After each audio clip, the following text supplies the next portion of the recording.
Hey, this is SSG4 Vegeta 1986. You are hopefully on my YouTube channel watching this. I made a question on Twitter asking if I should do a bit of fantasy WWE booking. So here it is. I am going to do a fantasy booking scenario, which I think everyone has done. There's certain guys that everyone wishes to return heel. John Cena being one of the obvious ones. This time, another obvious one. I'm going to do Roman Reigns. I know they're never going to do it. I know Vince would never agree to it. I know Roman has said on one occasion that the only person he would be willing to turn heel for would be Daniel Bryan. But unfortunately, he may not wrestle Daniel Bryan because Daniel Bryan's contract might end and he might be all in, if you catch my meaning. He might go to Japan or to Ring of Honor. So let's just take Daniel Bryan out of the mix. First off, we gotta start off with, obviously, for his heel turn to work, I have to say Roman has to beat Lashley at Extreme Rules. But what's gonna happen is, during Extreme Rules, Constable Corbin's gonna get an email from Stephanie, basically saying that the right person needs to win that match, making him think that it's got to be Lashley. Continuing the whole corporate versus Roman Reigns baloney. So during the match, we're gonna have a moment where kind of like Montreal, the Montreal Screwjob, where Corbin tries to get the bell ring, then declared Lashley the winner, but Lashley stops him, eats a spear. 1, 2, 3, Roman wins. So then Roman, next time on Raw says, "I'm finally gonna get my chance at Brock. Finally win the title I won at the Greatest Royal Rumble." The whole thing, how corporate's keeping me down, how Brock's never here, yada yada yada. Out comes Seth Rollins. And Seth says, "You're absolutely right. Brock is never here. Brock should be here. He's the Universal Champion, and the fans deserve to see the Universal Champion. But you complaining how corporate keeps screwing you out of title matches, or that corporate's against you, it's kind of wrong. You had a match last year's SummerSlam. You were pinned by Brock. You had a match. You had a match at the Royal Rumble. You had a match at WrestleMania. You got pinned by Brock. You were allowed to enter the Royal Rumble. If corporate didn't want you to wrestle Brock, they wouldn't even let you into the Royal Rumble. So that puts a hole in your logic also. And you had a match with him at the Greatest Royal Rumble. You're my brother. I'm on your side. But when you have Kevin Owens and Finn Balor, who both were Universal Champions and haven't gotten their rematches before you can't really complain that corporate is against you. Roman, kind of obliges by saying, but he still says, "But you know what? I'm I'm still gonna take him down." Out comes Stephanie McMahon. She says, "You know what? You're right, Seth. That's why tonight we're gonna have a triple threat match: Finn Balor versus Kevin Owens versus Roman Reigns. If one of those guys pins Roman, they get into the match. Once again, they have a match. Once again, Constable Corbin tries to get involved, tries to cost Roman the match. It seems inadvertent that he takes out Finn Balor, but Roman takes out Corbin, pins Balor. There are no more added people to the match. Maybe you have a Kevin Owens versus Finn Balor at SummerSlam, kind of a rematch from their epic they had in Brooklyn to Brooklyn 1, I would say. So now, Brock appears, yada yada yada. Braun Strowman, occasionally, ways, "I've got my briefcase. I'm gonna cash in whenever I feel like." So we go to SummerSlam. They have a back and forth match. Near the end, there's a ref bump. Either maybe Bray Brock has Roman in the F5 and knocks the referee down. He F5s and goes for the pin. No ref. Then out comes Strowman with his own ref. Strowman, slams Brock around, power slam, all that stuff. Gives his briefcase to the ref. Oh, by the way, before the match begins, this will be a no. This will be made a no DQ match out of nowhere. They'll be like, "What's that all about?" So it looks like Braun's gonna take out Roman. He goes to attack Roman. Roman gets up, shoves Braun. Braun flops on the ground. 1, 2, 3. Roman is the new champion. And yes, I know. This sounds like the finger poke of doom. It kind of is, but it's going to work in this case. Because Braun gets up, looks angry, and then he smiles. He hugs Roman. Then out comes Stephanie, Triple H. They look pissed, like, "What the hell did you guys, go into business for yourselves?"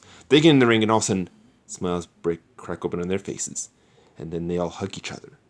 And the fans are like, they were all in on this. Screw Brock. Brock gets in the ring. Brock is angry now, and he wants to take them all out. Then out from the audience comes out the Authors of Pain. And Corbin, Strowman, Reigns, and the AOP all take out Brock. They put him to a table. They just destroy him. Pretty much writing him off so now he can go do his UFC thing and whatever. So then the next night on Raw, Roman comes out in a suit and tie. And I recommend you guys go on YouTube. I'm going a bit of a ramble here, but go on YouTube and look up heel Roman Reigns NXT. And he was really good. He was a really good arrogant heel. And I think if we can siphon that arrogant NXT heel Roman Reigns, this would be perfect. Not only arrogant, but delusional. Like, he thinks everyone has his back. All the fans are with him, Boos, F you, Romans, all that stuff. And people covering his ears like, don't listen to that. They don't know what they're talking about. They love you. They love you. Then out comes Seth Rollins. And Seth Rollins goes, you and Dean criticized me for selling out. But isn't this what you're doing? You're doing what I did. You're selling out. And Roman said, who said I sold out? This was always my destiny. I was Vince McMahon's chosen one. All he did was take a good look at me, saw my family lineage, and they knew that I was a champion that this audience deserved. And then Seth said, yeah, you were handed everything you were given. I had to earn it. Which is going to start a little chain of events. Basically, the indie darlings, the internet darlings, versus Roman Reigns. But the thing is, Roman doesn't wrestle on Raw. You can have him wrestle like on house shows, but house shows don't count. But Roman doesn't wrestle. Not saying he's going to be a coward or anything. He's going to be like, best way to describe him is like a comic book supervillain like Darkseid. Darkseid doesn't fight it unless he absolutely has to. He sends his henchmen and that kind of stuff. But if you get into his face, he'll still wreck you. So he's still going to be a monster heel, but disinterested in getting his hands dirty unless, basically a prize fighter. He only fights when the stage and the lights are brightest. So Seth Rollins has to hop through hoops. He has to wrestle Corbin. He has to wrestle Strowman. He has to wrestle all these different guys to finally get to Roman Reigns. So at the next pay-per-view, it's going to be Roman Reigns versus Seth Rollins. Rollins is going to look good. Then at the end, out comes Dean Ambrose. It looks like Ambrose is going to, help Rollins take out Reigns. But then he hits Rollins with the dirty deeds. They like we're a ref, but the ref's distracted by Triple H and Stephanie. Roman covers him 1, 2, 3. Now we got a bit of reverse here. Because remember, when Seth Rollins turned on the Shield, it was Dean and Roman as the baby faces and Seth as the heel. Now it's going to be reversed. So now Dean Ambrose and Roman Reigns are going to be corporate. I mean, really corporate. I'm going to have Dean, have his hair slicked back like he was when the Shield were heels, have him wear suit just like Roman, and just be like, how ashamed he was of his indie background, how he had to go and had to spill blood and that kind of stuff just to get recognition. He even mentioned he almost had a match with Mick Foley just to get his foot in the door. But he knew that WWE was the place to be. And then out comes Finn Balor. Finn Balor isn't going to be smiling. That's the thing. I hate the smiling Finn Balor. Let's let him be serious. Say, why should you be ashamed of being in the indies? There are plenty of guys in the back who went to the indies and were fine and are here now, but they're not ashamed of it. And you know what? I do deserve my number one contendership for the Universal title. I've actually talked to a lawyer. And he says that if I do not get my title match, I can sue WWE for quite a large bit of money. Of course, Triple H and Stephanie are backed into a corner. They agree. So at the next pay-per-view, it's going to be Balor versus Reigns. An interesting little note here that I had him bring up is that Roman Reigns has never kicked out of the coup de grace. The coup de grace has been like Roman Reigns' kryptonite. So during the match, they're going to be fighting. Balor hits him with the coup de grace. Out comes Corbin to screw him out of the match. Disqualification. Roman retains. Balor wins, but he doesn't win the title. So then the next night, Balor comes out and says, how Balor Club is for everyone, but I've forgotten something. A part of me that I'm going to need to slay the corporate pup. That's in, go call him the corporate pup or make him a little bootleg or something like that. And I'm going to use it when I face him at the next pay-per-view. Of course, Stephanie and Triple H come out and say, you didn't win the title, you don't get another shot. If you want, you got to earn it by facing Braun Strowman. So at the next pay-per-view, before the next pay-per-view, at the next Raw, it'll be Strowman versus Finn Balor. I apologize for all my stuttering. I'm not the best at this kind of stuff, but I'm trying my best here. So, Strowman and Balor face off. It looks like Strowman's gonna win. Then he gets distracted by Seth Rollins. Finn Balor hits him, finally gets the big man on his back. Coup de grace, 1, 2, 3, Balor wins. So the next night will be Finn Balor versus Roman Reigns at that pay-per-view. And Balor finally brings back the Demon. He comes out in the Demon paint. He wrestles Reigns. They have an amazing match. Balor hits him with the coup de grace. 1, 2, 3, Balor wins. It looks like Balor is the new Universal Champion. But then it's reversed. Stephanie McMahon comes out and says, I'm sorry, this match was keyed that it was going to be Finn Balor versus Roman Reigns, not the Demon. This match is null and void.